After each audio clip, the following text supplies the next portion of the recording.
pote papa. Comment on a gagné un film Baudelaire? Un film Baudelaire. Tous les besoins à Kalam. Tous les gens à Kalam et Tony na Bosoto. Mais ils allaient comme on a été et comme il a baillé Maurice et Tony Bo. Et comme nous ça le manengeni. Papa awa koloba kaka ngai yo koloba naloba tout le monde a réaction te. Le coup a bino boti pe awa kotala ndeli makambo kozala. Comme no pa gouvernement mususu kotala ndeli makambo kozala. Papa toloba esikoyo elembisi na batu na koloba. Bon, esikoyo mbula soki ebeti batu mai ya koloba kutu te ezokota batu na bandako moye ezali te lemba koloba te ngaba kutu koloba te. Biloko soki ye etoki awa nani wewe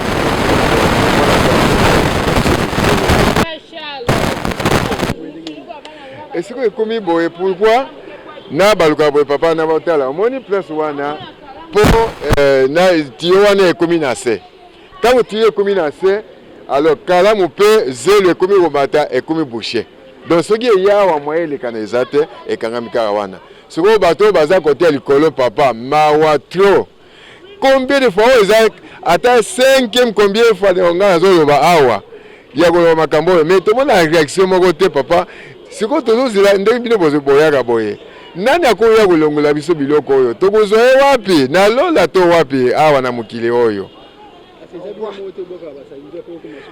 papa moto nde lokola par exemple nga naza tayari nasalaka awa moto akoya kobwaka biloko te biloko oyo eza kouta selo toujours na kati ya kalamu so mbula ebeti biloko nyonso ezala na kalamu oyo ezala na banzela ya bato ntango mai ezokota na baterase nyonso wana eza kotunda na kalamu aza ya komema yango epai boye.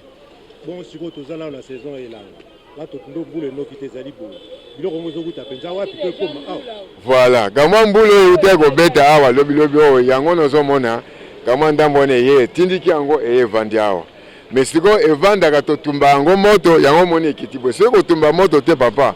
Ma wato moye ko tukula ko lobeza te. Na kupeza ba commentaire msusu te. Merci. Bon, il est to changer président. Je suis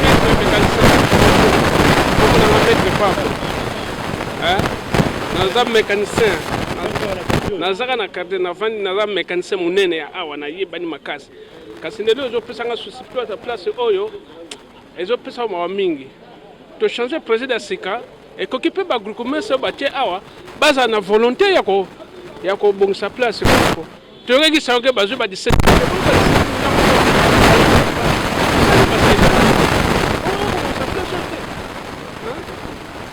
Comme il parce que milliers de manque de compréhension parce que mon boulot. Parce que quand on va biloko, koto niti ba mindangi o yezo uta kote mbule ko ya eye titike awa. Ah je sais il faut ba tore place pour na tracteur yake awa. Tracteur yake awa et mais comme mesurer pour elle la biloko tracteur ko kakite. Et je sais na pour ça en jeu et ya awa pour ni basatene kende po kuna kofunga makawa nekita na kia régie des eaux kia régie des eaux bakala munene za awa pona place kende e bonga place de po ezosenga ekende kuka mwente kolo maisa na capacité po eza na se mwende basali kuna basali kitoko ekoki papa ya soka puka awa kuna esa kitoko po pongo po eza na centre ça tenere ko ya est bloqué pour na ba municipal bourgmestre na bima ba député ko tegeza nini bon musana bon bako sanda ngo siko biso to yaki sa ba pesa 17 millions siko 17 millions ngo ba pesa bango esali musana nini parce que awa bazo sala bango te kako comme la place ça a été boye ko bongate yango to zolu ba ke nzambe asala bongo asala vraiment to lingi to changer président c'est to lingi pe makamno so et changer nyonso pour buso bonisa la société dans mbula za inondation banda ko itonda ka mai ko to nyonso tonda ka ba twali ka société ba twali ka société mai to nyonso pa yango to changer to lingi mentalité ba to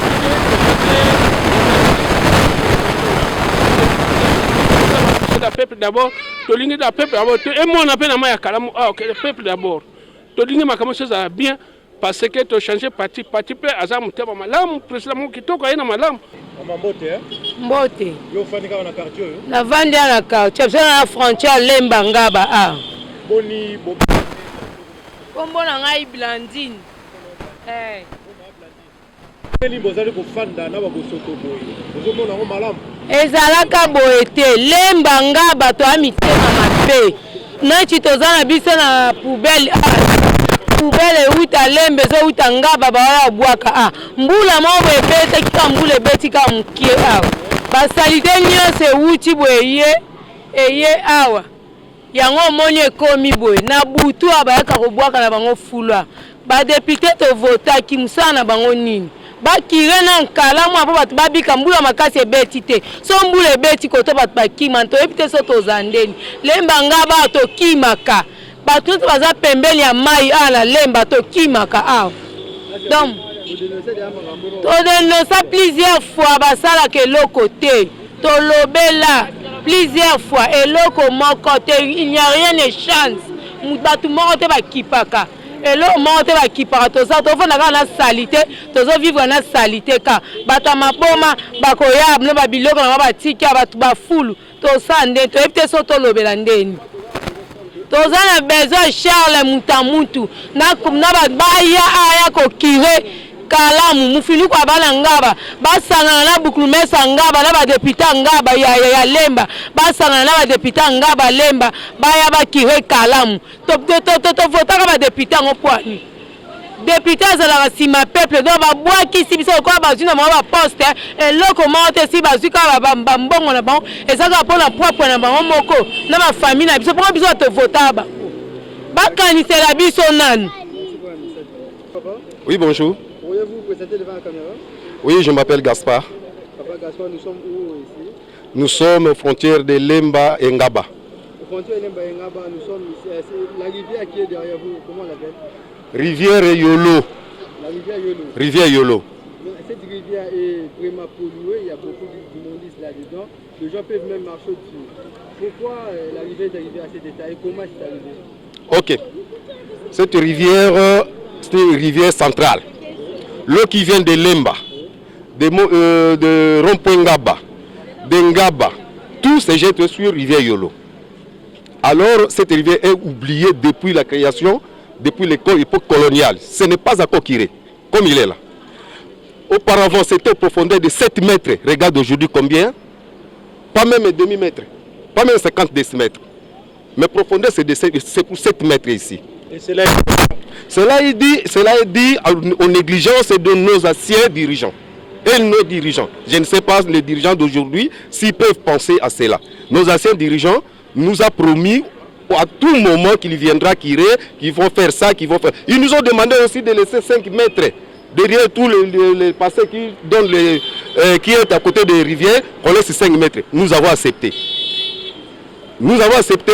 Tout le monde est d'accord de laisser 5 mètres pour que les engins entrent et puis faire le travail. Nous avons attendu jusqu'à ces jours. Depuis qu'ils sont venus, jusqu'à présent. Il y avait une fois ici, c'était catastrophe ici. L'eau s'est débordée d'une façon énorme. Et les dirigeants précédents, ils viennent nous voir pour nous demander que non, qu'est-ce qui se passe. Ils nous ont amené une boîte de sardines et un gobelet de riz, un gobelet de riz. Mais c'est avant d'arriver là-bas, on accuse la population environnante. Eh bien, la population aussi est concernée. La population aussi est concernée, c'est faute de négligence et de nos boukoumesses. Moi, je vois dans tous les ponts, on met de la police pour se payer. Il n'y a pas de... Ici, ça devient des potoirs, des immondices. Lemba vient avec des flouets, des pousse-pousse qu'on appelle les chariots là. Jette tout dans le canal. Tout le monde vient jeter. À 4h, 5h, 6h, vous sortez ici, vous regardez comment les immondices sont en train de jeter ici. S'il vous plaît, monsieur, je vous invite un jour, après la pluie, venez passer ici. Et vous allez voir, l'eau va déborder jusqu'au niveau d'ici. Ça monte sur les macadams. Ça monte sur les macadams. Mon message est que plus rien ne sera comme avant. Les gouvernements qui est venu maintenant, qu'il pense une fois pour les immondices qui nous fait du mal sur Kalam. La première des choses, qui nous dégage le deux ponts. Pont Kianza et pont Mongoul. Vous savez, par exemple, pont Mongoul, quand on avait construit, il y avait des traverses là-dessus. On ne construit jamais le pont avec un traverse là-dessus. Tous les immondices qui viennent s'arrêtent sur les traverses là, bloquent tous les immondices. L'eau même qui, si vous laissez le passage ouvert, l'eau va tirer. Nous avons promené dans le fleuve et tout comme ça. Aujourd'hui, vous allez passer ici, il y a des sables. Demain, ici, il n'y a pas de sable, ça devient profond. De l'autre côté, il y a des sables. Pourquoi? Parce que courant d'eau.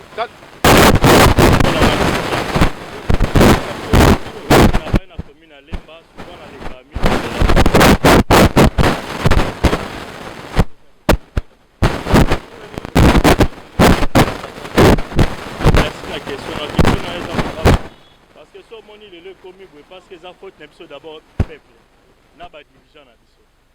Alors, si on a un dirigeant, on a Félix Antoine Chilombo, les Togo qui ont avancé dans un projet à Malam. Le coup, la Macambo, on a interpellé des bourgmestres. Bourgmestres à Yangaba, la bourgmestre à Yemba. Anda, pas à Macambo. On a le but de salubrité de pouvoir. Alors, on a une alinga mona biloko boité. Alors on a bien ici deux bourgmestres ya commune de Lemba na Ngaba. Soki baye batali en tout cas ba sur les en tout cas le ko la biso to na Lemba na ba na Ngaba to ba.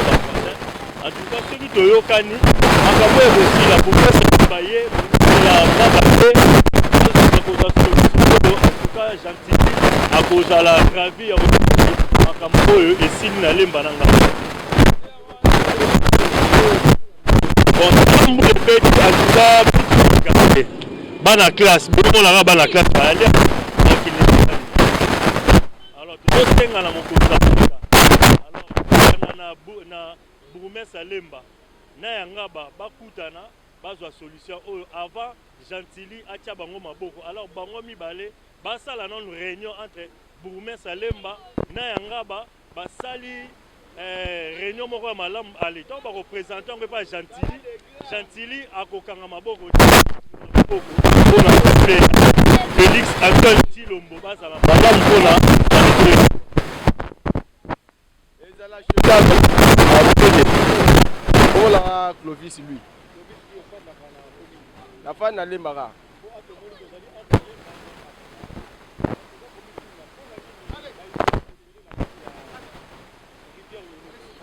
biloko oyo esalema boye donc toa na susi kaka makasi po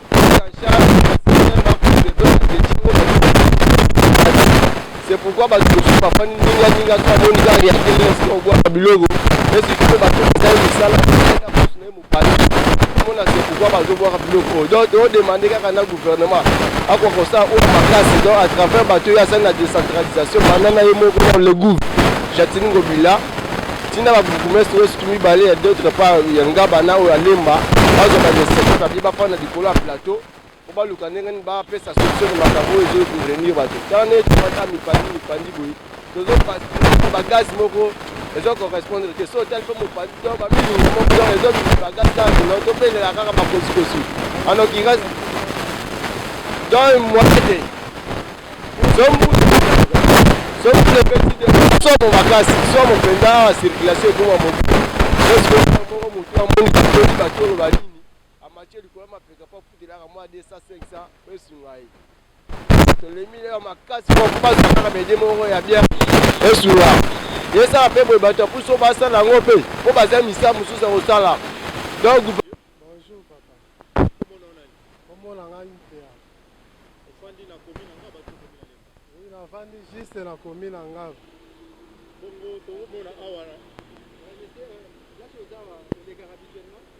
Oui, je passe souvent ici, à l'écart habituel.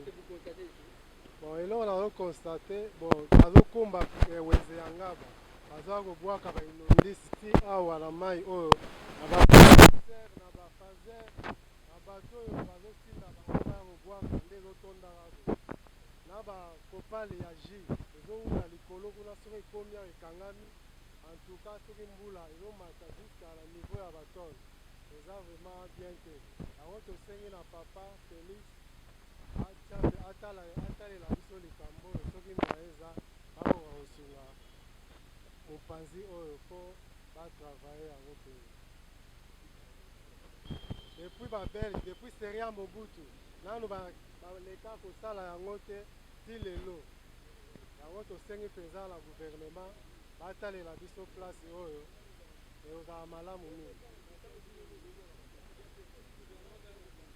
bon biso tosekondane te mpo place ya kobwaka eza te soki gouvernement nasi bobwaka na place tel eza bien tokokende bwaka place wana.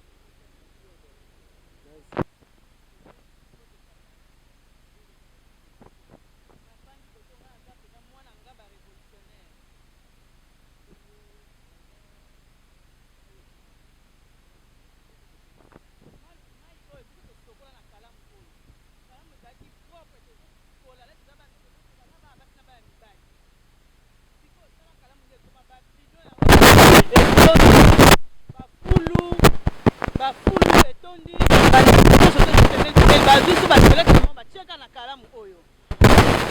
Kalamu ebebi nanu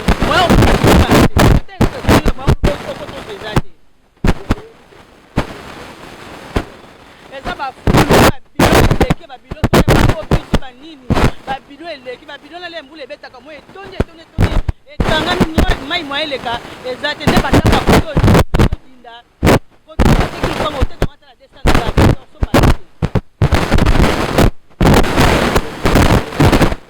message nange eza bakonzi babongisa bazolia bandako ebebi biso koto nyonso eza bona mapango ebebi komi bafulu mokokokola bangulu bato bakomi bastructure bakonza moko baluka moye basunga biso sikola kalamu oyo ndenge mama uti koloba bakonzi oyo toza na bango soki bango soki population ezali te eza kaka bandaku bango bakozala bakonzi te soki population eza te pas pour que soki élection epai na biso po ntango tozomosala bazokende mpona kovanda na biro te mosala ezali ke kita asalaka mboka oye peuple oyo aza kovote yo mpo odirige ye aza na condition ya boye mokonzi nini akoki kovanda na condition oyo na kati na bakonzi nyonso mokonzi nini akoki kovanda na condition oyo yango wana tozo kosenga na chef de l'état na gouverneur ya ville azala gouverneur lokola gouverneur ya koso te oyo tokoloba lelo lobi ekei azala gouverneur oyo aye adeplore biso alobi ke kini propre propriété yango ezala na gombe te na makampagne te wapi te propriété liboso nano ekita na basite akota no na basite ainterpele babukumese o na nini place yo ozali salite ezali peuple aza kosouffrir ozotenir compte nango te na mpo oyo bazokobwaka mpo na nini biso tolwi tokokimi ke peuple moto azoya kobwaka basalite mais laisse aller ezali na bakonzi mokonzi atie ordre ke moto abwaka masika awa te nyonso aza na se abipe kokabanga mais lokola mokonzi atie libre moto aza koza kosala toza na basoda la police awa mpona nini te kopesa instruction omoni moto abwaki matiti kanga ye aputa mani mbongo nekota na kesi ya leta eske eza mabe eza mabe te eza une partie avoir ya leta mpo mutu alingi kosala likambo ayebi ke te likambo bapekisi na osala me ntango aye asali mutu asalaki mpe ete eki place ne ya kosala ozomona alors ozibaka mokonzi ayeba kokoka na population chef de l'état gouverneur de la ville kisasa yango tiroir ya kongo nde kisasa place oyo bakonzi nyonso bayaka eza kisasa olobi kinza kini propre propriété yango eza na gombe te makampagne te gouvernement na cité awa kalamu oyo surtout parti oyo obstacle nango ezali les deux ponts pont ya kianza pont ya bikwit soki kaba oleve pont ya bikwit oleve pont ya kianza mai ekomi kokule na vitesse nango mai ekobakita akoki ngai